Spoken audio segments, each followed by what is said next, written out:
महिमा से हम परिचित हो जाएंगे, उस समय हमें यह महसूस होगा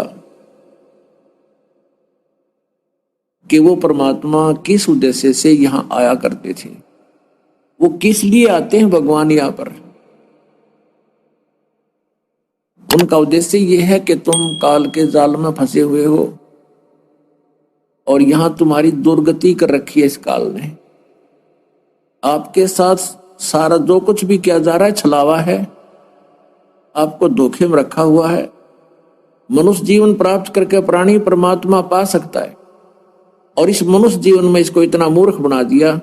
और वैसे ये इंटेलिजेंट समझता है, लेकिन सबसे बड़ा धोखा इस मनुष्य जीवन में इस प्राणी के साथ। अब जैसे आज हमारे को ये मिट्टी के खिलौनों से खेलने की आदत डाल दी। जैसे एक कार ले ले, एक ने कार ली, दूसरे की इच्छा बनी। उकंड क्रुक किसी ना किसी मार्ग तरीके से 1 नंबर 2 नंबर करके कार ले लेगा और उसी कार में मृत्यु को प्राप्त हो जाता दुर्घटनाग्रस्त होकर के। अपनात्माओं, जब तक ये प्राणी मनुष्य शरीर के अंदर है, इसकी कैसी वृत्ति बना दी, इतना बेसबरा बना दिया कि इसने एक मकान में संतुष्टि नहीं, एक कमरे में संतुष्टि नहीं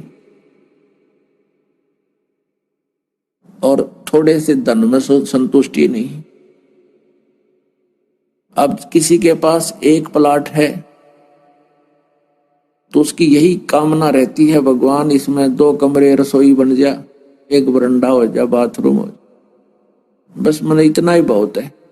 अब जब वो बन जाता है फिर क्या सोचता है कि एक बेटा और है, एक प्लाट और हो जाता बहुत अच्छा हो, वो प्लाट भी हो जाता है।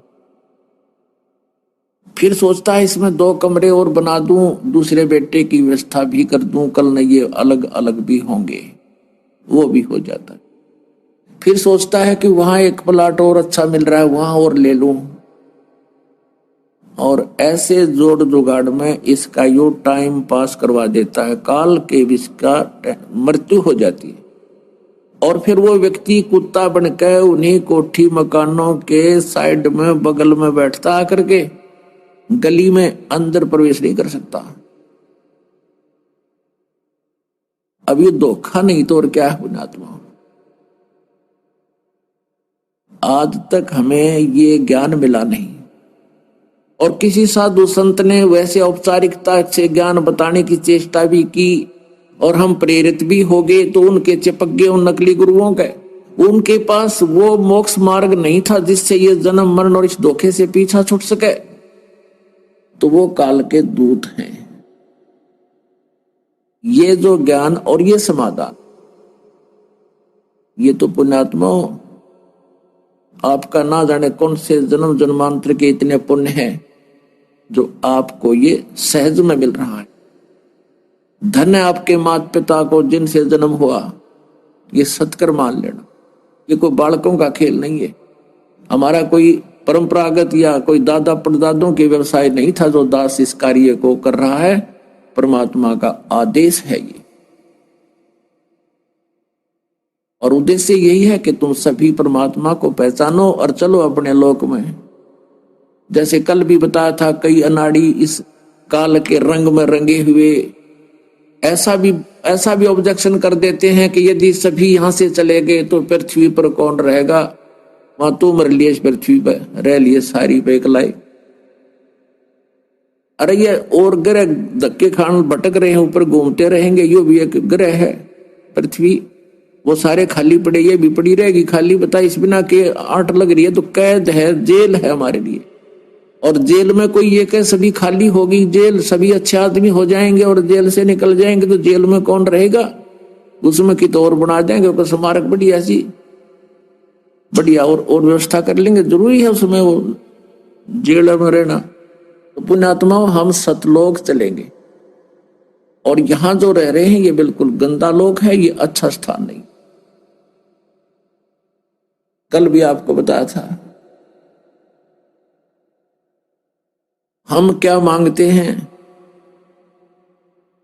यदि कोई गांव का सरपंच बन जाता है, उसकी चेष्टा होती चेयरमैन बनूं।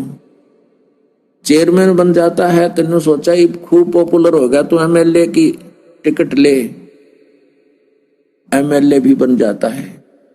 एमएलए बनने के बाद सोचता है मंत्री बनूं, और मंत्री बन जाता है। फिर ने सोचा नई बात बनी, अभी प्राचीन हूं मुख्यमंत्री के, मैं मुख्यमंत्री बनूं। अब मुख्यमंत्रियों की क्या जरूरत है। यानी राजा जो होता हो जाता है वो कितना दुखी है। परमात्मा कहते हैं कबीर जी, राजा को सुख सपने में भी नहीं हो सकता। जैसे एक परिवार का मुखिया 5-7 परिवार यानी व्यक्तियों के अरेंजमेंट में वो कितना परेशान होता है। किसी का ब्याह, किसी का पढ़ाई का खर्चा, किसी का कोई छूछक, किसी का भात। कई कई बार तो रात में नींद नहीं आती उसको, कितना परेशान रहता है। और राजा एक इतनी बड़ी प्रजा का पिता हो जाता है। कहीं कोई एमएलए कुछ कर रहा है, कितना कोई स्ट्राइक हो रही है, कितना अकाल गिर गया, कितना फ्लड आ गई, कितना ओले पड़ गए हैं, उसको नींद सपने में भी नहीं आती, गुटी लागे पड़े रात में। और हमने नो दिखा बड़ा तो ठाठ कर रहा है। नहीं, ये हमारी अज्ञान सोच से हमें वो मौज में दिखाई देता है।